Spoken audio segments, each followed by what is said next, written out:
Johnson, him being an old friend of her husband's, too. What ho, Sheila? Look here. I bought 2 tickets for the tennis club dance. That's not until the end of next month. I know. I wanted to get in before anyone else. Will you come? Oh, all right. Yes, I'd love to. I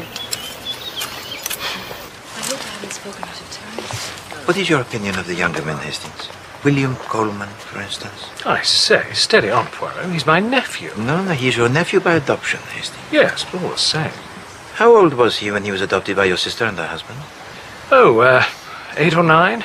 His parents died shortly after the war. They were some sort of distant cousins of Harry Coleman. And where was that, Hastings? In America, actually. Bill had the most peculiar American accent when... I say... No. You know where we must consider every possibility, Hastings. Good Lord.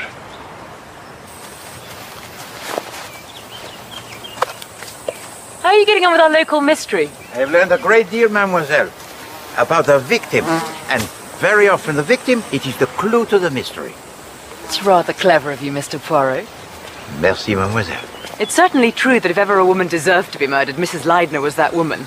Miss Maitland. Nurse Leatheran, I'm afraid, was quite taken in by her, as many other people were. What Sheila telling you, Monsieur Poirot? Take it with a pinch of salt. She and Louise Leidner didn't exactly hit it off. We didn't hit it off because Louise knew that I saw through her. In fact, I wouldn't have much objected to putting her out of the way myself.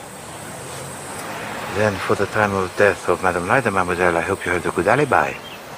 Alibi? I was playing tennis at the club. You can ask anybody. I was always taught you don't speak ill of the dead. Oh, that's stupid. The truth's always the truth. Louise Leidner was the sort of woman who wanted to break things up, just for fun, for the sense of power. And she was the kind of woman who had to get a hold of every male creature within reach. Have you told them about Richard Carey? About Mr. Carey? Well, I've mentioned that they didn't hit it off very well. Didn't hit it off very well, you idiot. He's head over heels in love with her.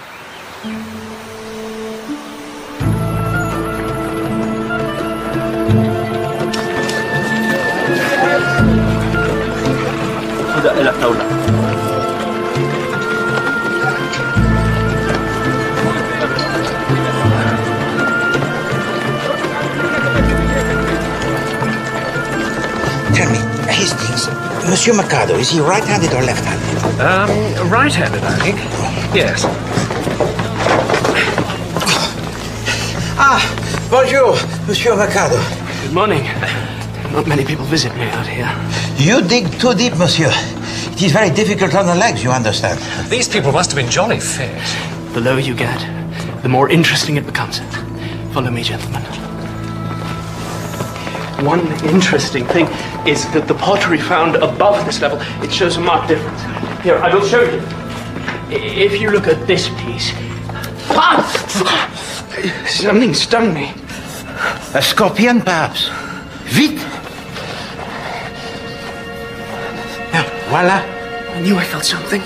But it is not a scorpion, though. Or it would be already swollen. But one cannot be too careful, eh, Monsieur Mercado?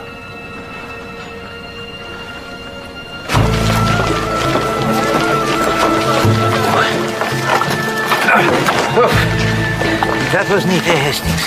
What was that, Poirot? Did you do that? Oui, I was the stinging insect, and very neatly I did it too. Regard. You did not see me, eh, Hastings? But what for? I wish to observe his forearm, Hastings, the left one. Did you not notice anything? Well, yes, I did, as a matter of fact. A lot of marks on the skin. Oui. I suspected, but now I had to be sure.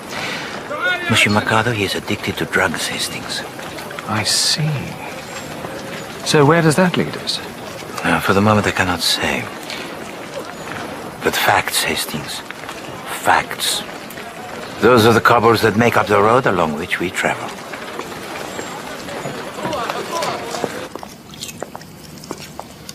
Poirot wants to see if Miss Johnson could really have heard Mrs. Leidner call out when she was murdered, you see.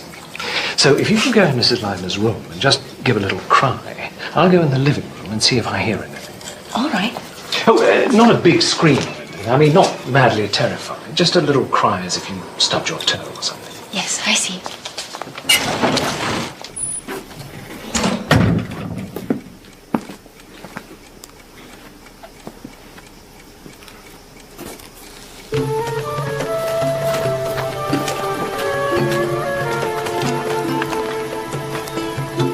Bonjour, Monsieur Carey.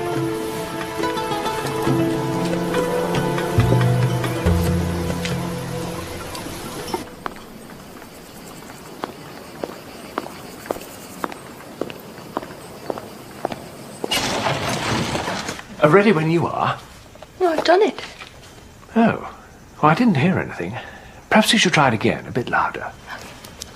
I'm hardly the right person to help you. Mrs. Leidner and I didn't get on particularly well. I suppose I was a bit resentful of her influence over Leidner.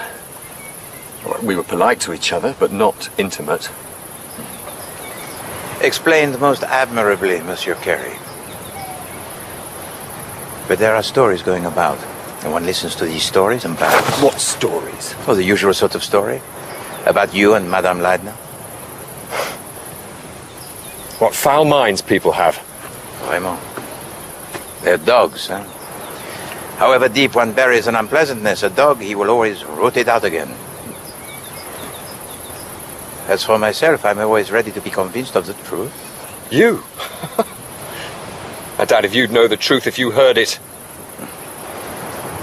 Try me and see. All right. I hated Louise Leidner. That's the truth for you. That's the truth.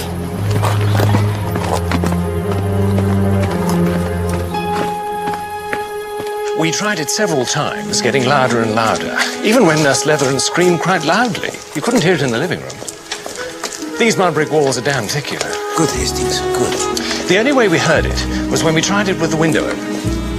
For the window to the room of Madame Leidner? Yes. Well, that is very interesting, Hastings. Even illuminating.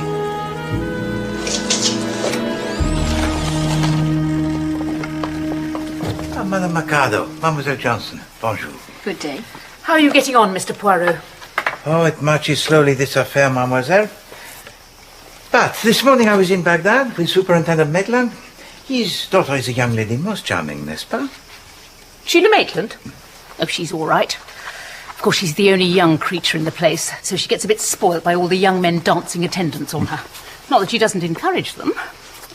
She was out here yesterday afternoon looking around for one or other of them. What's that you're doing? This. Oh, we found another cylinder seal at last. You know, this is only the fourth one we've found on this site. Apart from the one that's got lost, of course. And Père Lavigny, he translates them, n'est-ce pas? Well, there's not usually much to translate. They're more pictorial. Although that